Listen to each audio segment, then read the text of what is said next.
আওয়ামী লীগের শাসনামলে গুমের ঘটনায় শেখ হাসিনাসহ ১১ জনের বিরুদ্ধে গ্রেপ্তারি পরোয়ানা জারি করেছেন ট্রাইব্যুনাল।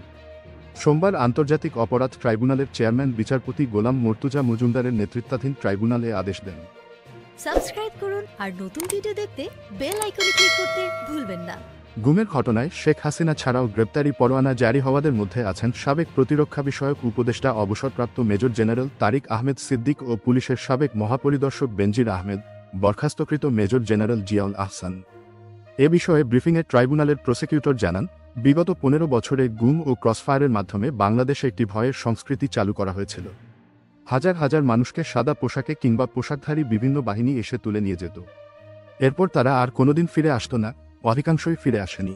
কেউ কেউ ফিরে আসলেও তাদের সুনির্দিষ্ট কিছু মামলায় আটক দেখানো হয়েছে। আর কেউ স্বৈরশাসনের অবসানের পর আয়নাঘর থেকে ফিরে এসেছেন। ছাত্র জনতার আন্দোলনের মুখে গত ৫ আগস্ট ভারত পালিয়ে যান শেখ হাসিনা। তখন থেকে তিনি ভারতেই আছেন। বাংলাদেশ তাকে ফেরত চেয়ে আবেদন জানালেও এ বিষয়ে এখনও প্রতিক্রিয়া জানায়নি ভারত।